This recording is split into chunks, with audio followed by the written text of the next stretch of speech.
ये आजकल काफी ज्यादा देखा जा रहा है कि लोगों में घुटनों की दर्द की परेशानी काफी ज्यादा बढ़ रही है और ये हर उम्र के लोगों में देखा जा रहा है। तो जैसे ही पेशेंट डॉक्टर के पास जाते हैं तो डॉक्टर उन्हें ऑपरेशन की सलाह देते हैं और घुटनों के ऑपरेशन का नाम सुन के ही पेशेंट काफी ज्यादा डर जाता है। तो इन्हीं सारे क्वेश्चंस के साथ इन्हीं सारी गलतफहमियों के आंसर के लिए मैं मानसी दुबे शेल्बी हॉस्पिटल की ओर से एक हेल्थ केयर पॉडकास्ट आपके लिए लेके आई हूँ, जो कि हमारे गेस्ट आज डॉक्टर विकास सावला सर जी हैं। तो आइए हम शुरू करते हैं। सर, तो मैं शुरू करने से पहले आपके बारे में कुछ जानना चाहूँगा। नमस्ते, मैं डॉक्टर विकास सावला, मैं ऑर्थोपेडिक जॉइंट रिप्लेसमेंट सर्जन हूँ। मेरा MBBS MGM medical college Indore और MS ortho BJ medical Ahmedabad से हुआ है। मैं काफी समय डॉक्टर विक्रम शाह सर के साथ उनकी टीम में as a joint replacement surgeon रहा हूँ अहमदाबाद में, और अभी पिछले 4 साल से मैं जबलपुर में ऑर्थोपेडिक और जॉइंट रिप्लेसमेंट की प्रैक्टिस कर रहा हूँ। अभी मैं शेल्बी हॉस्पिटल जबलपुर में as a full time consultant service कर रहा हूँ। तो सर, सबसे पहला क्वेश्चन मेरा आपसे ये है कि नी रिप्लेसमेंट सर्जरी होता क्या है? लोग अक्सर ऑपरेशन से बहुत ज्यादा डरते हैं, तो आपका क्या कहना है? क्या नी रिप्लेसमेंट सर्जरी में पूरा घुटना बदल दिया जाता है? बिल्कुल सही बोला। लोगों को सच में लगता है कि नी रिप्लेसमेंट पूरा घुटना बदल देते हैं। ऐसा नहीं है। नी रिप्लेसमेंट का मतलब यदि मैं बताऊं तो एक तरीके से ये घुटने की कैपिंग है। देखिए, ये हमारा एक नी है जिसमें दोनों तरफ की बोन्स में कार्टिलेज होता है, चिकनाई होती है, गद्दी होती है, चिकनी परत होती है, इसको कार्टिलेज बोलते हैं। जब एज के साथ या किसी भी वजह से, आर्थराइटिस की वजह से जब ये परत पूरी घिस जाती है तो दो हड्डियां जो होती हैं वो आपस में टकराती हैं, आपस में घिसती है, जिसकी वजह से बहुत दर्द होता है। सीढ़ी चढ़ने उतरने में, उठने बैठने में तकलीफ होती है। इवन धीमे धीमे करके तो ना पैर भी टेढ़े हो जाते हैं, जिससे कि आप जल्दी जल्दी नहीं चल सकते, अच्छे से नहीं चल सकते। नी रिप्लेसमेंट में केवल 8 से 9 मिलीमीटर की कार्टिलेज और बोन्स की लेयर को, मतलब 1 सेंटीमीटर से भी कम की लेयर को, ऊपर नीचे की सतह की लेयर को हटा के उसको सही तरीके से करके उस पर इंपोर्टेड मेटल के कैप्स लगा दिए जाते हैं और ऊपर नीचे से करके बीच में गद्दी डाल दी जाती है, जिससे कि उसका अलाइनमेंट प्रॉपर हो जाता है, बैलेंसिंग प्रॉपर हो जाती है और उसके बाद फिर दर्द नहीं होता, वो अच्छे से चलते हैं। तो एक तरीके से ये कैपिंग है, पूरा घुटना कभी नहीं बदला जाता। तो ये लोगों को जानने की जरूरत है, ये गलतफहमी और ये भ्रम दूर करने की जरूरत है कि नी रिप्लेसमेंट एक कैपिंग है सतह की। तो मेरा सेकंड क्वेश्चन आपसे ये है कि लोगों को लगता है कि उनका वजन ज्यादा है, 70 साल से ज्यादा की उम्र है उनकी, और काफी ज्यादा मैंने देखा है कि यंगस्टर में भी ये प्रॉब्लम आ रही है। तो इन सारी चीजों के लिए आपका क्या व्यू पॉइंट है?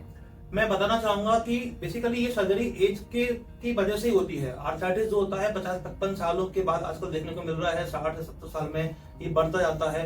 लोग उसको कई साल तक टालते हैं, दर्द को सहते हैं। मैं बताना चाहूंगा कि नी रिप्लेसमेंट के रिजल्ट बहुत अच्छे हैं। एज का यदि मैं बोलूं तो मुझे 26 साल की लड़की जबलपुर में, उसका भी दोनों नी रिप्लेसमेंट का बहुत सफल अनुभव प्राप्त है। 90 साल और 95 साल तक के पेशेंट हमने ठीक किए हैं रिप्लेसमेंट सर्जरी के बाद। तो एज, यदि पेशेंट वेल मोटिवेटेड है, फिजिकली फिट है, मेडिकली फिट है, तो नी रिप्लेसमेंट हमारे जीरो टेक्निक से हम किसी भी एज में अच्छे सक्सेसफुल परिणाम उसके दे रहे हैं। उसी तरीके से यदि वजन की बात की जाए तो खुद मैंने 140 किलो तक के पेशेंट में सफल रिजल्ट दिए हैं।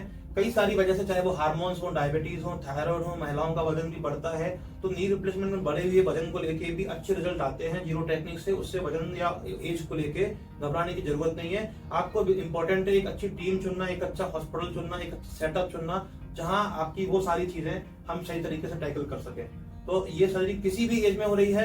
हाँ, आजकल ये बहुत कम एज में भी देखने को मिल रही है। और मैं बताना चाहूंगा कि 50-55 साल की महिलाएं भी जब बिल्कुल सीवियर आर्थराइटिस के साथ हमारे पास आती हैं तो हमें उनको ऑपरेशन की सलाह देनी पड़ती है और हम जीरो टेक्निक से बहुत अच्छे रिजल्ट उनको दे पा रहे हैं, जिससे कि वो बहुत जल्दी क्विक रिकवरी के साथ अपने काम पे वापस लौट पा रही है। ओके सर, ये भी सुना है मैंने कि ड्यूरेशन, कई लोग बहुत ज्यादा डरते हैं, उनको ये लगता है कि ये मेरा ऑपरेशन जो हुआ है वो कम से कम 5 या 6 साल चलेगा, तो आप उनके लिए कुछ कहना चाहेंगे? बिल्कुल, लोगों को डर रहता है, लोग इसलिए कई साल तक टालते हैं। लोगों का ये थिंकिंग रहता है कि 5-6 साल बाद दोबारा कराना पड़ेगा, तो अभी नहीं कराना चाहिए, हमको और रुकना चाहिए, और इस तरीके से वो लोग 8 से 10 साल अपने पेन को सहते रहते हैं। मैं बताना चाहूंगा कि लेटेस्ट टेक्निक जैसे जीरो टेक्निक और लेटेस्ट इम्प्लांट डिजाइनिंग के बाद से हमारे पास खुद के 20 साल या 20 साल तक के अच्छे रिकॉर्ड शामिल हैं। तो ये सर्जरी यदि सही तरीके से की जाए तो 20 से 22 साल तक के अच्छे रिजल्ट पेशेंट को मिल पाते हैं। डिपेंड करता है पेशेंट की बोन्स कैसी हैं, कितनी ऑस्टियोपोरोसिस है, किस डिफॉर्मिटी में पेशेंट को हमने दिखाया है। और यदि ऐसी कोई बात है कि पेशेंट को कई बार 15 साल या 18 साल के बाद दोबारा भी सर्जरी करनी पड़ती है, तो रिवीजन नी रिप्लेसमेंट सर्जरी या रिवीजन जॉइंट रिप्लेसमेंट सर्जरी भी उतनी ही सक्सेसफुल है। मतलब उसमें भी हम वो पुराना मेटल निकाल के एक नए मेटल कैप के साथ उनको एक सक्सेसफुल लाइफ दे सकते हैं। हम लोगों ने काफी सारी सर्जरीज रिवीजन सर्जरीज जबलपुर में की हैं जो अच्छे रिजल्ट दे रही हैं। तो बिल्कुल नहीं डरना चाहिए। मैं लोगों को बोलता हूँ उपचार से उन्हें डर नहीं, अपने दर्द को बहुत ज्यादा मत सहें। यदि आपको डॉक्टरों ने एडवाइस किया है कि नी रिप्लेसमेंट कराना चाहिए तो आप किसी भी एज में है सर्जरी करा सकते हैं। Okay, thank you so much sir. Sir मुझे ये भी जानना है कि कई लोग सोचते हैं कि अब वो एक्सरसाइज नहीं कर पाएंगे, अपने रेगुलर रूटीन में नहीं आ पाएंगे, नीचे पालथी मार के नहीं बैठ पाएंगे, तो उनके लिए भी क्या आपका कोई व्यू पॉइंट है? आप क्या कहना चाहेंगे कि वो अपनी रेगुलर एक्सरसाइज में कब से वापस लौट सकते हैं? हाँ, ये बहुत सही क्वेश्चन पूछा है। एक्चुअली इंडियन सिनेरियो में सबको लगता है कि हम पूजा करने नीचे नहीं बैठ पाएंगे, जमीन पर नहीं बैठ पाएंगे। तो मैं आपको ये बताना चाहता हूँ कि जीरो टेक्निक का नी रिप्लेसमेंट मतलब प्रॉपर अलाइनमेंट, प्रॉपर बैलेंसिंग और नी की सही रेंज हम देते हैं। लेटेस्ट इम्प्लांट जो जिस डिजाइन से बन रहे हैं आजकल लेटेस्ट टेक्नोलॉजी के साथ, हमारे पेशेंट 1.5-2 महीने के बाद पालथी लगा के बैठ पाते हैं, कम से कम 80% पेशेंट। इंपॉर्टेंट ये भी करता है कि जब वो पेशेंट हमारे पास आ रहे हैं तो उनका प्रायर मूवमेंट नी का कितना था ऑपरेशन के पहले। तो ये मैं बताना चाहूंगा कि ऐसी कोई भी एक्टिविटी नहीं है जीरो टेक्निक और फास्ट ट्रैक रिहेबिलिटेशन के टेक्निक के बाद नी रिप्लेसमेंट के लगातार अच्छे रिजल्ट आ रहे हैं। हमारा पेशेंट 1 महीने के अंदर डांस कर सकता है, स्विमिंग कर सकता है, 2 व्हीलर या 4 व्हीलर गाड़ी भी 1.5-2 महीने में हम पेशेंट्स को अलाउ कर देते हैं। और छोटी मोटी स्पोर्ट्स एक्टिविटी भी पेशेंट 1.5-2 महीने बाद कर पाता है। इवन कई सारे पेशेंट तो पैराग्लाइडिंग एंड ट्रैकिंग भी करके हमको अपने वीडियो शेयर करते हैं। तो ऐसी कोई चीज नहीं है। एक सही टीम की, सही सर्जरी की जरूरत है, सही टेक्निक की जरूरत है, सही टीम के साथ प्रॉपर एक्सरसाइज के बाद पेशेंट की 1 से 2 महीने के बाद पूरी रिकवरी उनको मिल जाती है। तो वो सारे काम वो कर पाते हैं जो वो नहीं कर सकते। डेफिनेटली इसी की वजह से हमारे रिजल्ट अच्छे हैं। तो अगर आप भी ये सोच रहे हैं कि आप चल नहीं पाएंगे, एक्सरसाइज नहीं कर पाएंगे, जमीन में बैठ के पालथी मार के बच्चों के साथ खेल नहीं पाएंगे, तो बिल्कुल बेफिक्र रहिए क्योंकि आप सब कर सकते हैं। तो सर मेरा एक लास्ट क्वेश्चन आपसे है, मैं पूछना चाहूंगी कि मैंने देखा है कि आपके जो पेशेंट्स हैं वो 100% हैप्पी होके घर जाते हैं और वो खुद चल के हॉस्पिटल से घर जाते हैं। तो ऐसी कोई स्पेसिफिक टेक्निक है क्या जो आप यूज करते हैं पेशेंट्स के लिए?